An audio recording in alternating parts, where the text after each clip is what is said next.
Welcome, everybody.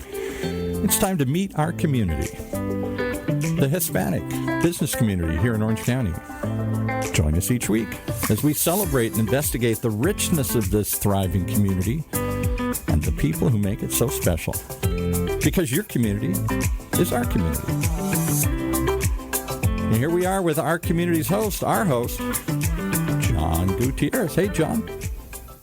Welcome, everybody, to our first episode of our community podcast show powered by the Orange County Hispanic Chamber of Commerce, where our community is your community. I'm your host, John Gutierrez, board member at the Orange County Hispanic Chamber of Commerce and founder of OC Hospice Healthcare. Thank you, Paul, and the OC Talk radio studios here at UCI at the Cove Technology Center for having us. We are excited to do this weekly every Wednesday at 12 o'clock midday to bring you 30 minutes at your lunchtime of some great information. Our special guest today is Patty Juarez, the Executive Vice President and Head of Diverse Segments of Commercial Banking at Wells Fargo. Patty Juarez has been featured in Forbes magazine to talk about what she's learned during her 27 years at Wells Fargo and what advice she has for the next generation of trailblazers. She was also recently featured in the Lifestyle Latina magazine. And with us today here is Patty Juarez, who is also the chairwoman of our board. So let's welcome Patty Juarez. Hi, John. It's such a pleasure to be here.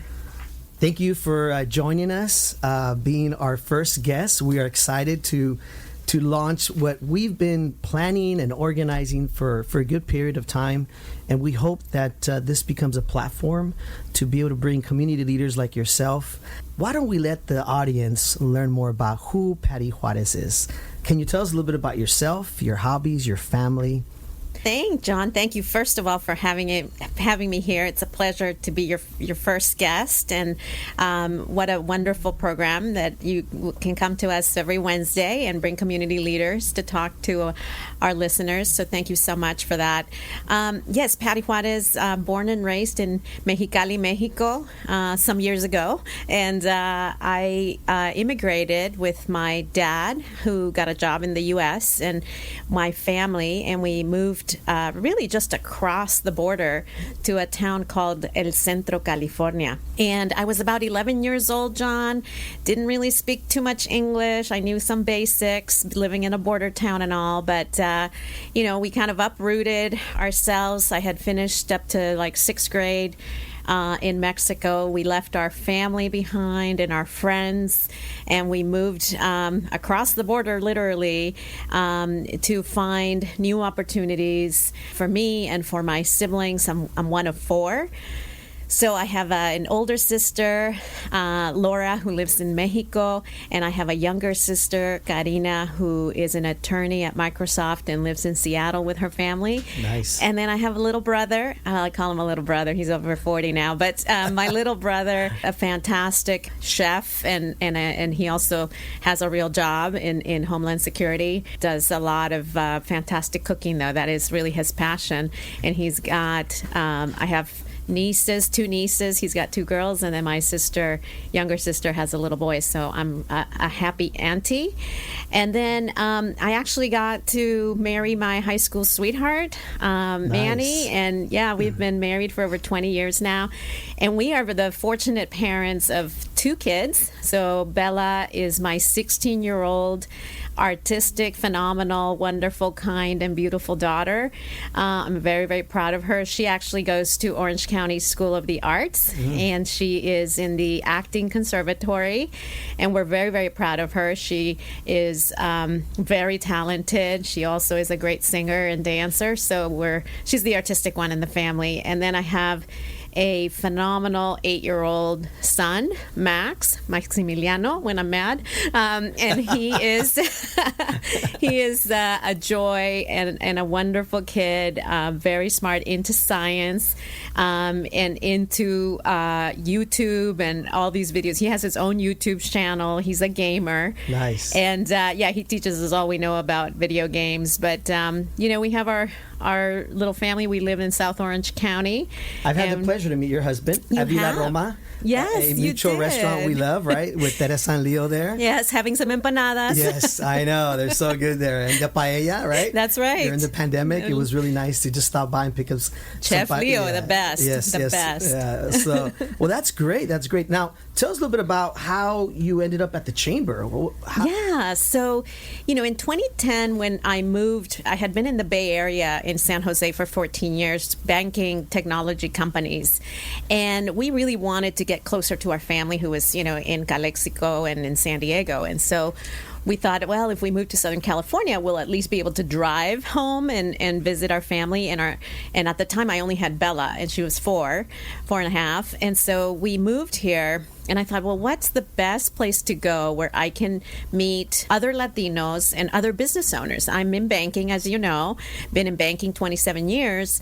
And Don't age yourself. No, I know. I started as a baby banker, yes, John. You know that. I could barely reach the teller window, But in any event, I wanted to meet business owners, and my business at Wells is to bank diverse-owned and led companies, and I wanted to see if there were women-owned, Latina-owned companies that I could meet. And so what better than to connect with the Hispanic Chamber of Commerce?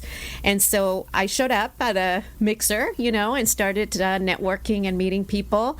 And soon enough, I met Eddie Marquez and Ruben and the whole gang. The whole crew. Yeah, whole crew of fantastic people. Yes. And soon enough, I was recruited to join the board. And it's been, over 10 years now. It's almost 12 since I first arrived here in 2010. We need to make it clear that people know, I think this is important, is that this is all volunteer work that you do, right? I mean, so that's a lot of giving back to the community. Yeah, this is not my day job. I mean, I do have a day job, which is all-encompassing, but I do like to really get to know people in the community. Yes. I think our community is so fantastic. I get a lot out of meeting people. It gives me a lot of energy.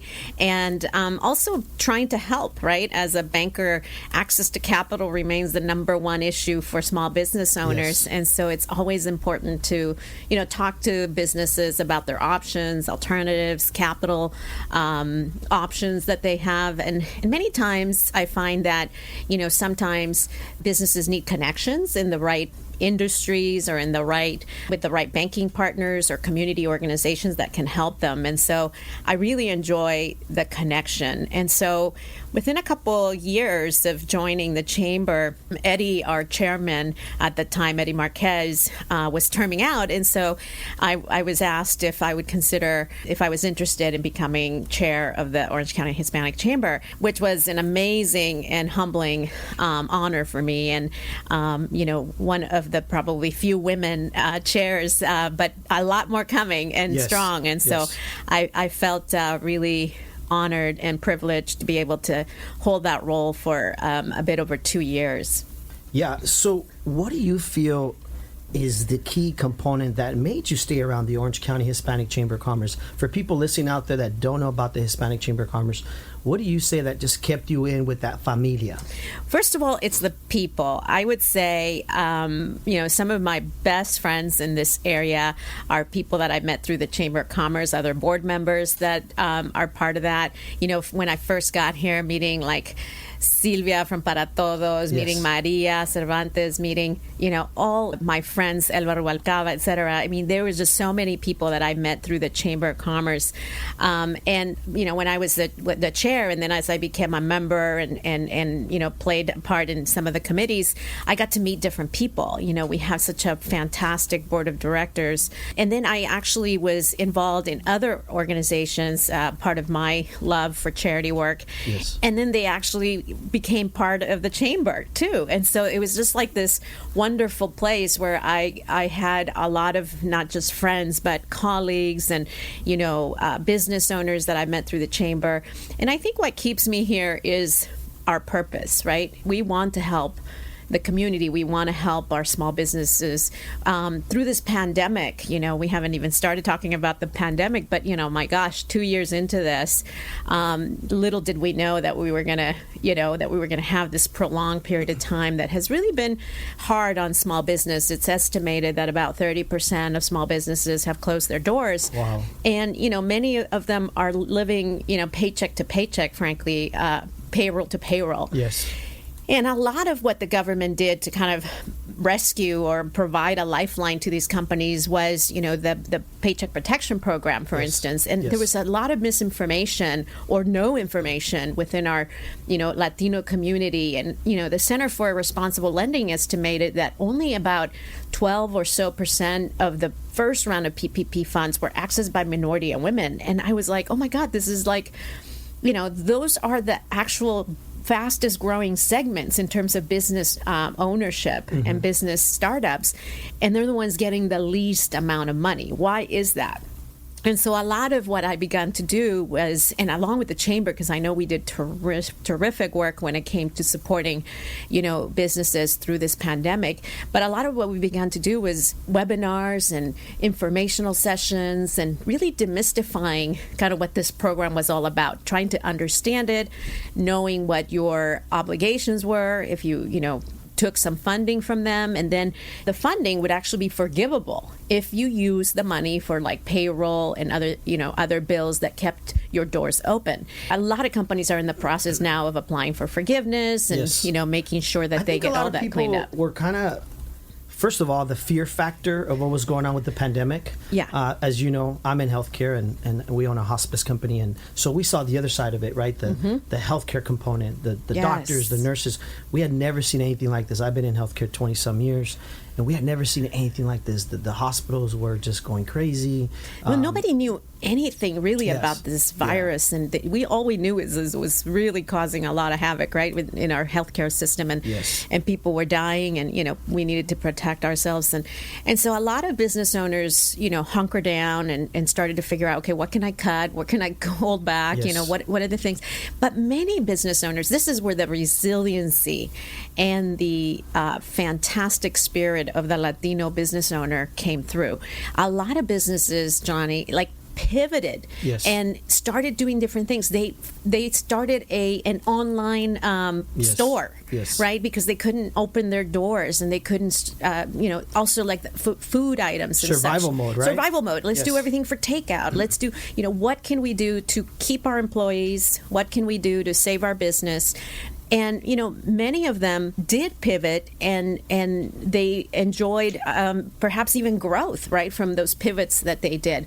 And so it's always fantastic to see the resiliency of the Latino business owner. I think that though the pandemic was particularly damaging to our community. Why? Yes. Because we have so many entrepreneurs, right? And we had a lot of people with their businesses, not doing well due to the pandemic. We also had a huge amount of frontline workers in our community, right? So we got sicker than other communities. We had more deaths than other communities. We didn't have access to vaccine as readily as other communities.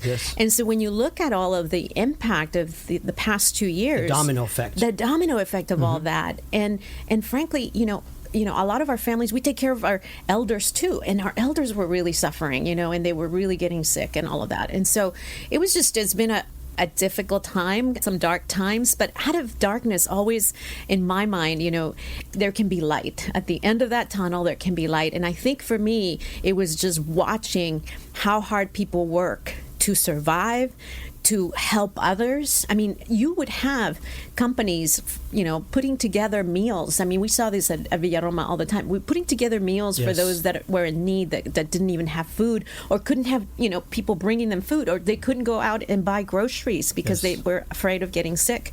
And so we really saw our community rise, and we really saw people helping people, which is, it's so amazing to witness that. The spirit we went to of our volunteer, people. myself and a couple of my nephews and nieces, with a couple of different organizations, and it was really like just surreal to see all these cars pulling up, and we're putting stuff in their trunks, and of course we're all masked up. Mm-hmm. We can't even smile. They can't smile at us. It was like we can't even look at each other almost. It was, oh my God, and particularly our community, because every time I see you, we want to hug and everything. Everybody wants to smile. All of a sudden, you're like not, you have a mask, you can't see your smile, you can't hug. Yes. All of a sudden, everybody's just kind of safeguarding their space. It was just so surreal, like you said. Mentally and emotionally, it took an impact, and it probably still is for a lot of people. Well, in our young people, if you think about it, Johnny, so many kids couldn't go to school. They were virtually learning while their parents are trying to virtually work. I mean, these homes became like chaos, right? Yes. And when you think about our youth, there was so much disconnect from the world and from their friends and from everything that they enjoyed and loved, and even just going to school, they couldn't see anybody. And of course, the incidence of depression and sadness, like you said, it was really concerning, right? Let's pivot real quick, if you don't mind. I know it's a 30-minute show, and it goes by so fast. But I want to talk a little bit about, Forbes magazine. What was that like for you to get that call, or how did that happen? Well, Vivian Nunez, who was the author of the article, had a series of articles showcasing trailblazing women. And I was so fortunate to have Vivian take note and notice my work in diverse segments and what we were doing to try to help business owners. And so yes, we got the call to be in an article on Forbes magazine. And I thought, awesome. no, this isn't really happening, awesome. Because I'm like, That's Steve amazing. Forbes and Forbes magazine. No, that's not going to happen.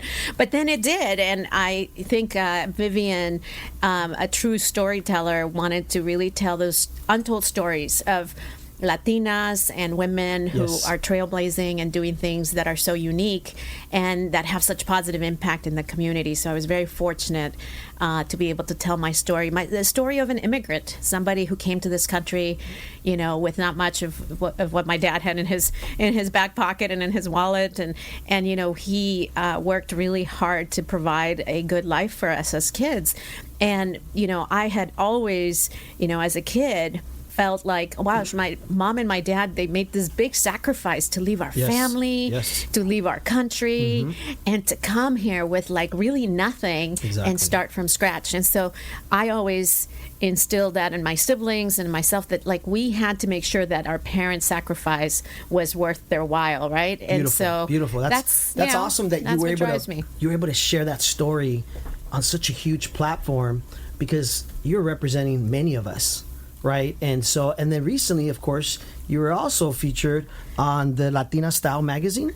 And what was that like? Tell us a little bit about that. Oh my gosh. Well, so I had the great pleasure of knowing Robert Bard and Lupita Conmenero, who are the owners of Latina Style magazine. And we do a lot of work with them, business series and things that support Latina and Latino-owned businesses, mostly Latinas, because that's what they do, is they really are the cheerleaders of the Latinas.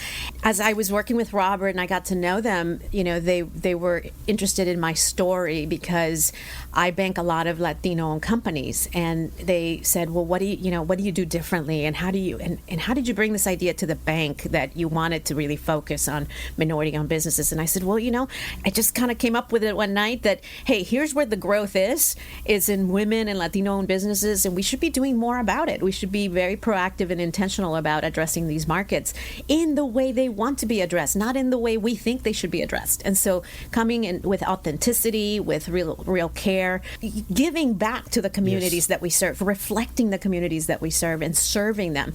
And so I think that story caught their attention. And so I did Christine, who did the interview, just talked to me through a lot of questions. And I didn't know. They just came up with the interview, a couple weeks ago. It was published. But I didn't know what they were going to call it or what they were going to do. And, eventually when it published, they said it's Patty Juarez, the people's banker. And I've never cried so hard. I mean, I really cried in that, to be called a people's banker. First of all, I'm all about my people. Exactly. I'm here to serve my community. Viva la mujer. Viva la mujer. Viva las Latinas. And the Latinas, Yes. the Latinas, like, it really, like, Yes. gets me going because, you know, Latinas have worked so hard. Yes. Latinas still only make, 50 cents on the dollar compared to Caucasian males. Like, they're working so hard. They're entrepreneurial. They're fighting, for every little step of the way. And then this pandemic, really set people back. And so I'm so proud of these Latina business owners. And so when they said, okay, the People's Banker, I thought, oh my God, it's just like, it was such an honor, but it was also like this sense of responsibility, Johnny, Yes. that I have, because I really want my community to be taken care of. And we as banks are working hard to try to figure out the access to capital gap. Yes. But it's going to take a lot more than just banks. It's going to take everybody to try to Team sort effort. through that. But if you unlocked the potential of all those businesses, if they were funded at the same rate as the non-Latino businesses, this economy would grow by trillions of dollars. And by the way, if the economy grows, all Americans benefit, right? All of us benefit. And so I think it's super important to be... I love that you touched on the point about the Latinas and the strength. And as you know, my wife and my sister are both part of our OC Hospice business, and they're Latinas. Yes. CFOs, vice presidents. And we have many employees that are of all races and all colors. And so it's just beautiful to see that, we want to thank you, really, for being that person to put us on the map when it comes to these big magazines, right? Because, for us, it's all about what drives you, what motivates you, who inspires you. And I've seen that in the articles that I've read, your dad plays a key component, right? Yes, so my dad was a small business owner, and when he was running this small maquiladora in Mexicali, I would go into his office and I kind of played banker, right? Like I did the payroll. Nice. And I wanted to, put all everybody's envelopes with their pay. Yes. And I really liked helping him. But what I would notice sometimes, I'd be like, Daddy, there isn't enough money there. I still need 2 more people to pay. And he'd pull the money out of his wallet, to make sure he met the right? payroll. Accountability. Yes. And loyalty to his yes. employees. And so that's why he was so beloved, by his crew. And I think he really made a difference in their lives and taught me, that, oh my gosh, why isn't it easier for business owners to access the funding that they need, right? And Yes. even as a little girl back then, 11 years old, 10 years old, I understood that I wanted to be a banker. And why? Because I knew that if I was at the bank making decisions, I could help business owners like my dad. And so, yes, he's That's been awesome. a very foundational person in my life. And then, of course, my mujeres in my life, my abuela, my mother, my sisters, my daughter. I can't even tell you, like, how fulfilled and how wonderful life is by having such wonderful women in your life. And I think you're a big fan of women, and I know that, and I see the devotion. Of my wife. Yes, of my that wife. devotion. Let's be clear. Hey, let's be clear. Yes, but the devotion you have towards your wife and your family, and I think it's lovely, and I think it's important. It's important to showcase that more and see successful Latinas in business, and so that's like what I do now is I look for stories to tell also, Johnny. As we wrap up here, I know Yeah. we only got a few minutes left, and I just want to say, first of all, thank you so much for being here, being on the show. Thank you for all you've done for the Orange County Hispanic Chamber of Commerce. Thank you. I love that you mentioned the Viva la Mujer. What advice for our youth chamber, women listening out there, they're working their way up, what advice would Patty Juarez give them? 2 things. I would say, never doubt yourself. You are enough. I had so many times where I doubted myself as a younger Patty, right? Like, am I good enough to sit in that meeting? Am I good enough to be in that room? Am I good enough, right? And I think that if I was giving advice to my younger self, I'd be like, you are good enough. And Yes. I think women have to take their place, take that seat in that room, and really do what they need to do to show how much they can contribute. And then secondly, I would say, do what you love. When you Yes. do what you love with as much passion and energy as you bring to the table, you're surely going to be successful, because people are just going to see that in you, and they're going to be gravitating towards Yes. you. And so do what you love, and then never, Do what one more you thing, love. Yes. never forget where you come from, and I love never forget your community. Give back to your community. Yes, I love that. And you know, Patty, we appreciate all you've done. We hope to continue to see you, obviously, around the Orange County Hispanic Chamber of Commerce and our show here. And we're going to wrap it up here because I know the producer's giving me the look. We want to remind everybody on our social media to follow us on Instagram, OCHCC. We have Estrella Awards coming up May 7th. If you'd like to participate at Estrella Awards, which is our huge gala, Yes, reach out to us. You can go to OCHCC on our Instagram or on our Facebook page, Orange County Hispanic Chamber of Commerce. And you can visit our website, ochcc.org. We have an amazing job board that you can look at. Great networking events coming up. Of course, our youth chamber, if you have any kids that want to join our youth chamber. And a reminder, next week, our next show will be Deidre Pujos, who's a huge community leader, runs 3 amazing foundations. And she's also, of course, the wife of legendary baseball player Albert Pujols, who played for the Angels, the Dodgers. He's a Hall of Famer. And we just want to thank everybody for tuning in. And we appreciate your support because here at our community podcast show, I just want to say that we hope to provide the platform for you. So thanks again for tuning in. And Patty, we wish you all the best. Thank you, Johnny. It's a great pleasure to be here. It's been a pleasure. So folks, again, our community is your community. Take care. Well, that'll wrap it up for our first edition of Meet Our Community. Hope you'll join us here again on OC's only community radio station, OC Talk Radio, streaming live from the University of California Irvine's Beale Applied Innovation Center.